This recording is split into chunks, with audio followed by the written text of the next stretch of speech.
আজকের এই ভিডিওতে আমরা আলোচনা করতে চলেছি রায় ও মার্টিন প্রশ্নবিত্রার পঞ্চম শ্রেণীর প্রথম পরীক্ষায় মূল্যায়ন 2026-এর বাংলা বিষয়ের যে 9 দাগের প্রশ্নপত্রটি অর্থাৎ নবোদিত শিক্ষা মন্দির এইচএস বিদ্যালয়ের সমস্ত প্রশ্নের উত্তরগুলি সমাধান করব।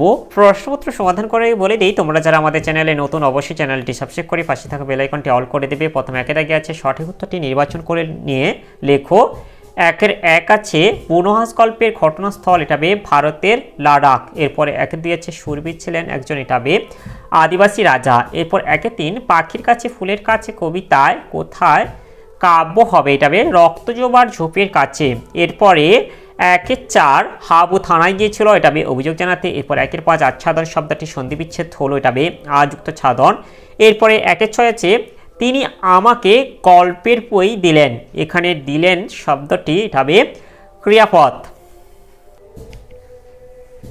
এরপরে দুয়ে দেখে যেটা আছে নিচের প্রশ্নগুলির পূর্ণবাক্যে উত্তর দাও। দুয়ে দেখে রেখে আছে গল্প বুড়োর ঝুলিতে কিসের দাঁড় রয়েছে, তবে গল্প বুড়োর ঝুলিতে মনপবনের দাঁড় রয়েছে। এরপরে দুয়ে দুই আছে একদিন সকালের কাজ সেরে এসে জোয়ানরা কি দেখলো, একদিন সকালের কাজ সেরে এসে জোয়ানরা দেখলো হাঁস দুটি উড়ে চলে গেছে। এরপরে দুয়ের তিন আছে গির্জাটা কি লাল পাথরের ঢেউ, কোন গির্জার কথা বলা হয়েছে, এটা হবে পাথর ঘাটার গির্জার কথা বলা হয়েছে।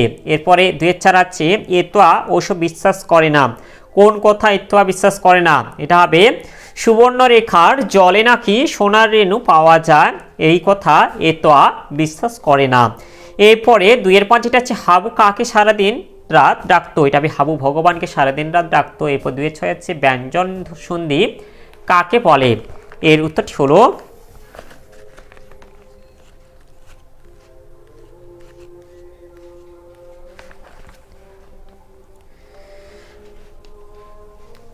ব্যঞ্জন বর্ণের সঙ্গে ব্যঞ্জন বর্ণের অথবা স্বরবর্ণের সঙ্গে ব্যঞ্জন বর্ণের মিলনকে ব্যঞ্জন সন্ধি বলে।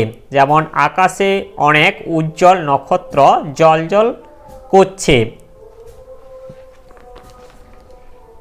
এরপরে তিনের আগে আছে কম বেশি 30টি শব্দে নিচের প্রশ্নগুলির উত্তর দাও যে কোনো দুটি।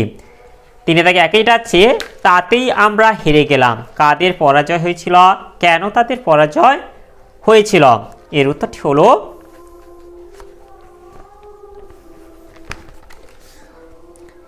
এই যে হাতিঘর গ্রামটি পূর্বে ছিল আদিবাসীদের বাসস্থান, কিন্তু বাবুরা এসে জুলুম করে তাদের কাছ থেকে সব কিছু কেড়ে নেয়। আদিবাসীরাও লেখাপড়া জানতো না, সে কারণে তারা সরকারের আইন কানুন বুঝতো না, তাই তারা বাবুদের সঙ্গে লড়াইয়ে হেরে গিয়েছিল। এরপরে তিনের দুই যেটা আছে আমার জীবনে বাইরের খোলা ছাদ ছিল প্রধান ছুটির দেশ, কার কেন খোলা ছাদকে প্রধান ছুটির দেশ মনে হয়েছে, এর উত্তরটি হলো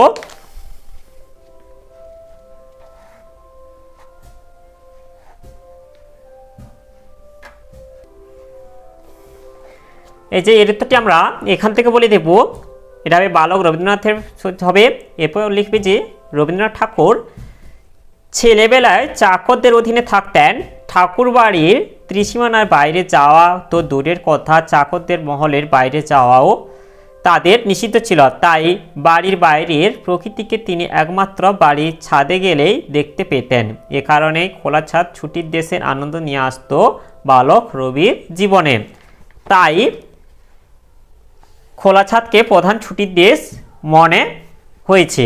এরপরে তিনের তিন যেটা আছে খাবো না তো আমি, বাক্যটি বিমলার অভিমান কবিতায় কতবার ব্যবহৃত হয়েছে, বাক্যটি বিমলার অভিমান কবিতায় 4 বার ব্যবহৃত হয়েছে। কথক কেন বারবার বাক্যটি উচ্চারণ করেছে, এর উত্তরটি হলো এর উত্তরটি আমরা এখান থেকে বলে দেব। বিমলা সারাদিন পরিবারে সবার ফাইফরমাস মেনে কাজ করে, কিন্তু খাওয়ার বেলায় তার দাদা ও ভাইকে বেশি পরিমাণে খাবার দেওয়া হয়। বিমলার ভাগ্যে জোটে খুবই কম খাবার, তাই মায়ের প্রতি অভিমান করে বিমলা বলেছে সে খাবে না, এই কথাটি তাই বারবার বলেছে। এরপরে 4 দাগে যেটা আছে সন্ধি বিচ্ছেদ করো, চারিদিকে একই যেটা হচ্ছে দিগন্ত, এটা হবে দিকযুক্ত অন্ত। এরপর চারিদিকে দুই যেটা হচ্ছে পরিষ্কার, এটা হবে পরিযুক্ত কার। এরপরে চারিদিকে তিন যেটা হচ্ছে বিচ্ছেদ, এটা হবে বিযুক্ত ছেদ। এরপরে চারিদিকে চার যেটা হচ্ছে সদাশয়, এটা হবে সযুক্ত আশয়। এরপরে পাঁচে দাগে আছে বিপরীত শব্দ লেখো। পাঁচে দাগে একে যেটা আছে পূর্বপুরুষ, এটা হবে উত্তর পুরুষ। এরপরে পাঁচে দাগে দুই যেটা আছে গদ্য, এটা হবে পদ্য।